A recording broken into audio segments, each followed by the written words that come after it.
Hey, what's up you guys? Welcome to my channel. My name is Kylie if you're new, and today is gonna be yet another rant about a disappointing film. But real quick before I talk about that, I just want to let you guys know that I posted an extra video yesterday on Tuesday if you guys were not around. I know I don't normally post on Tuesdays, but I am gonna be trying to post maybe every day if I can. I probably won't. I'm not gonna put that pressure on myself, but I'm going to be posting as often as possible on this channel until the end of December. So definitely check out yesterday's video. I reacted to my friend's short horror film, people that I went to school with, and it was so good. Sorry, spoilers. Go watch that video. No, wait, watch their movie. I'll link their movie down below. It's free on YouTube, and then go watch that video. Okay. So the movie I'm talking about today, though, is Curse of Chucky. This movie came out in 2013, and it received a 76% on Rotten Tomatoes, and if you're not familiar with it, here's the synopsis. Out for revenge, Chucky, the killer doll, infiltrates the family of a woman, her sister, and her young niece. Very straightforward synopsis, so let's just get into it. As always, I'll start with my fun facts, then my spoiler-free review, and then I'll get into my spoiler-filled breakdown. The actress who plays Nika is Fiona Dourif, who is the daughter of Brad Dourif, the voice of Chucky. According to Brad Dourif, he had to wear a ton of makeup and a wig to make himself look the way that he did in the original Child's Play movie from 1988, and lighting was also a huge factor in that. Brad Dourif also recorded all of his lines for Chucky in less than a day, and this film was shot in just 30 days. It's also the first film in the series to be shot digitally and not on film. Don Mancini has described this as his first real horror movie that he directed, saying that Seed of Chucky was more of a comedy, which obviously. This was also the first film in the series not to have a theater release. Summer Howell played the young girl named Alice in this movie, and she was so scared of the stitched Chucky doll that the scenes of the two of them together were superimposed. And finally, with a runtime of 97 minutes, it's actually the longest film in the series. I do have some more fun facts, but those contain spoilers, so those won't come until my spoiler section. That being said, let's get on with this review, shall we? Honestly, I think this is gonna be another pretty brief video because to be real frank, to be real honest with you, I was just straight up bored by this movie. They went to the darker tones of the original trilogy. I would say the first three movies kind of have a darker tone to them, but the second and third arguably I think do still have that kind of underlining layer of comedy, and even the first one a little bit. This one didn't really seem to have much comedy in it at all, and for whatever reason, I don't know if it was that, but this film was just lacking that magical je ne sais quoi that the original movies had. Even Seed of Chucky had that atmosphere, and I can't even really explain it. Maybe it's because this one was shot digitally and the rest were shot in film. I think one of the biggest contributors is the lack of comedy, but the color palette of this movie is also super bleak. There's kind of a weird dark filter over the whole thing. The whole movie was just bleak as hell. There was no comedy, not so much as a witty line uttered from Chucky's lips. It was just so boring, and you know why? I think it's because the dialogue was so unbelievably dry. They also left in so many unnecessary shots that were just filled with silence and not really even in a good way, not in a suspenseful way. Just a lot of pointless shots. I'm not even talking about scenes or anything, just literally just shots that they could have taken out. And this painful pace did not help out any of the actors. Not a single one of them in this movie stood out to me.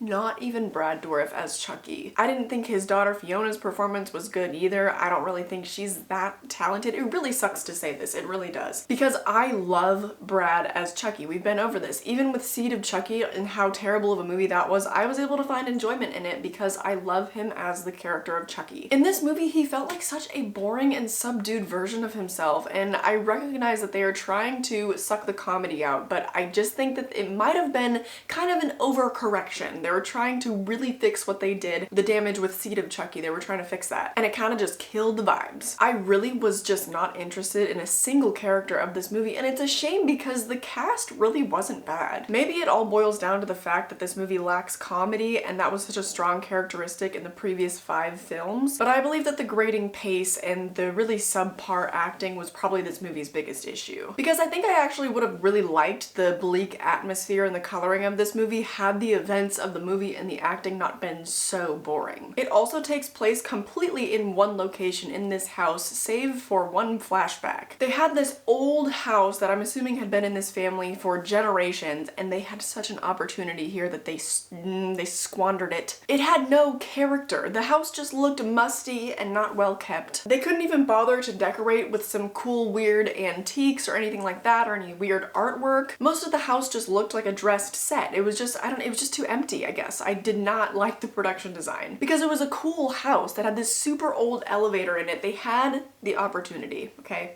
squandered it. I will say that the movie does get more interesting as it goes along. I think it just takes a little bit too long for it to get interesting. You do get some good answers and there's a nice twist at the end, but you might be too bored to get there. You might turn it off before you get to the good part. Let's be honest, I mean, Seed of Chucky, a nightmare. But at least it was interesting, you know, kind of like the car crash effect. You couldn't look away. I think it was entertaining. With this movie, it could not keep my attention. I was like on my phone, I was going on Twitter, I was playing Candy Crush, just waiting for literally anything to happen. And while this one narratively I think is better than Seed of Chucky, the execution was just so boring. It's hard for me to say. I don't really find it to be rewatchable at all, but it might have to be because I don't think there's any way that I'm gonna remember the events of this movie. And to be really honest, I do think that I actually watched this movie several years ago, but I had completely forgotten about it. I didn't realize till about halfway through the movie that I had seen it before. I think it used to be on Netflix for a little while, but I had no recollection of the latter half of the movie, so I know I must have turned it off. If you're not really a fan of this franchise, but you're just a general horror fan, you might like this one. I think the only reason that I really wasn't into it is that it didn't have the same energy as the previous 5 films. Especially if you're not into comedy and horror, you might like this. It's a darker version of Chucky, but even just as a horror movie in general, I don't think it's very good. But it got a 76% on Rotten Tomatoes. That's just wild to me. I know that most of us don't really trust those critic scores. I typically ignore them, but sometimes they do have merit. Sometimes I'll look at what people say and they make sense. But a 76 for this movie,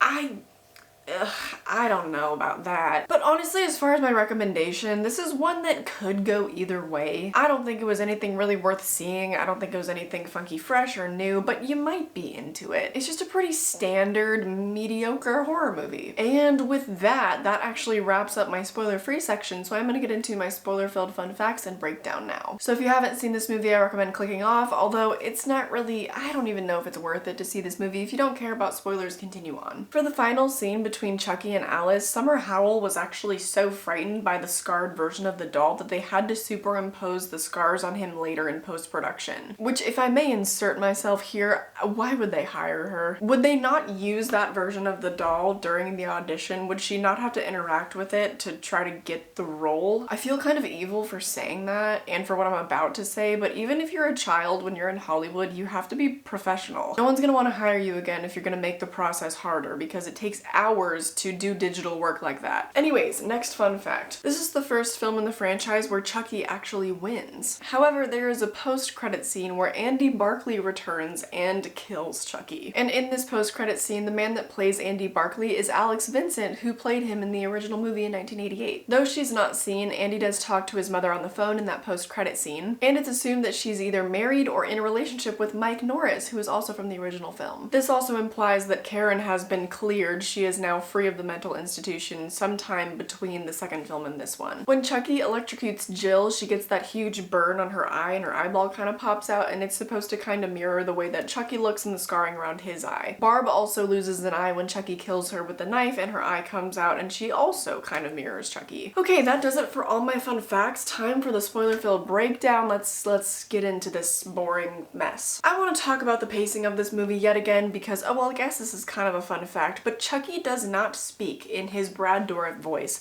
for the first 44 minutes of this movie. That is insanity, given that in the past few films he has established himself as alive pretty much right off the bat. As it should be, right? Because that kind of a thing is only acceptable when you're still playing with your audience. So basically you can only do this in your first movie when you're still leading your audience on, and maybe a little bit in the second movie if you're kind of playing with the psychological trauma of the previous film, you know, if you have the same characters. It made Chucky more of an ambiguous killing machine rather than the character that we already knew and loved that had been established in the first 5 films. It was just kind of a weird, like, backpedaling of this franchise. It almost felt like a remake. So in order to build tension before he finally spoke, they had all these BS filler scenes that were so boring. Take a shot every time that I say boring, except don't do that because you'd probably get alcohol poisoning. One example of this is when they're all eating dinner with the rabbi. It's the dinner scene where they're eating chili. How many minutes did we stare at this family and the rabbi while they ate their chili and asked one another, wow, is there really no meat in this? The answer is too many minutes. It was too many. Maybe I wouldn't have felt such anguish during that scene if the dialogue wasn't dry drier than the Mojave. Luckily, something interesting happens after that. It was honestly probably the most gruesome scene of the whole movie that happened right after that with the decapitation of the rabbi. Wait, was he a rabbi?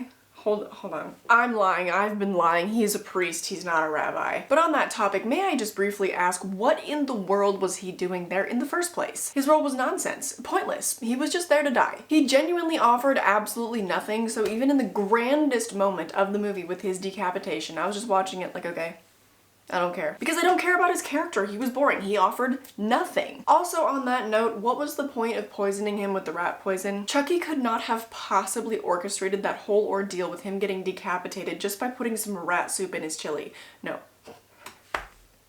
Rat poison, not rat soup. Oh my god, imagine. Chucky just made him sick. He was not responsible for the car accident. That whole decapitation was so fantastical, and you know what? 2 + 2 is not equaling 4 in this movie so far. Next topic. There was so much opportunity to use this family drama to make some crazy stuff go down. Squandered it. The mom and the nanny having an affair?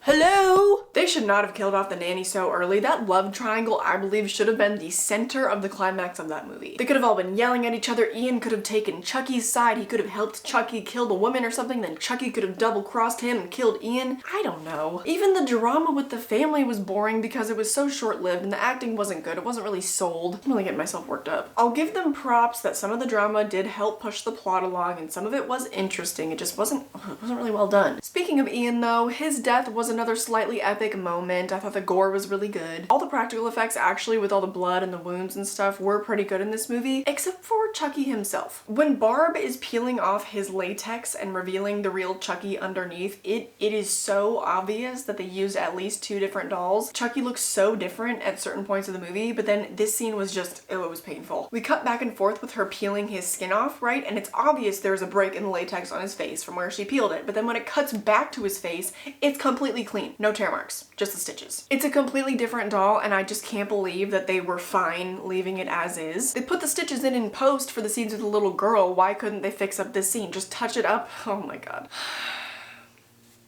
I need to calm down. It was just strange how inconsistent the practical effects were. Next, let's talk briefly about Brad Dourif coming back, but in human form. We see Charles Lee Ray again. It was actually kind of weird for me to see him in human form. I've gotten so used to seeing him as a doll, but the story with the kidnapping and Nina's mom, it did tie in fairly well for this movie. I was like, okay. My only real issue with this is that it doesn't really explain how that is tied in with his relationship with Tiffany. It was my understanding from Bride of Chucky that they were living together at the time of his death. But now it's revealed that Charles was actually in the midst of this kidnapping with this woman he was obsessed with right before he died. So it's a little inconsistent there because Miss Tilly is back. She makes a very similar entrance in this movie to Bride of Chucky when she slits the police officer's throat. She was obviously the best part of this movie. Even Brad's performance unfortunately just fell a little flat. Jennifer, she came to work. Even though she only had, what, 2 scenes, doesn't matter, she came to work. Now I wish that they had just ended it there. But for the actual ending of this movie, your girl was a little confused. Immediately when I saw it, I was like, whoa, whoa, whoa, whoa, okay, hold on. Who is in this plastic bag? I then looked up the plot on Wikipedia and I realized it was Alice's grandmother, which I probably could have put that together had I been paying more attention to the movie. But then that still begged the question, why did she sit up? Did she save Alice? Did Chucky transfer himself into the grandma and was awaking in her body? Or was it just one last lazily, hastily thrown together jump scare for us? Should I ask the audience? Should I ask the audience? Should I?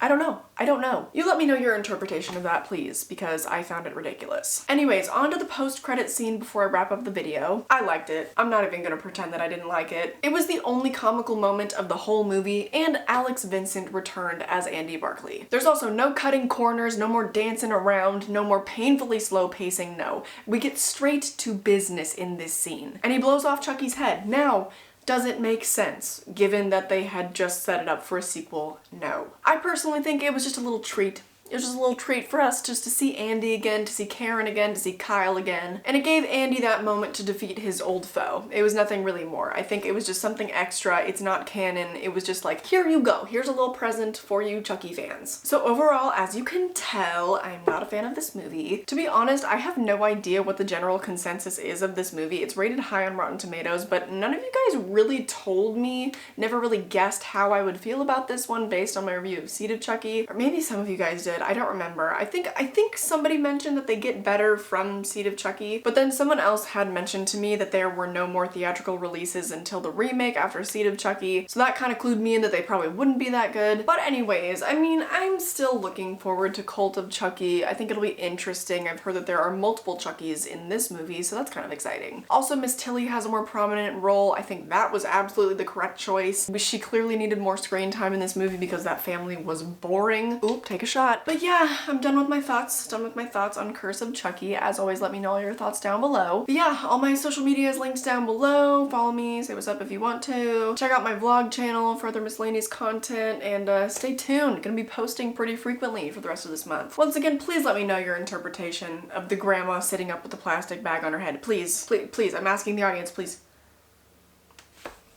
Yeah, I don't know. I just didn't get it. But if you're new, I hope you subscribe. I hope you enjoyed the video, and I hope I catch you in the next one. Bye!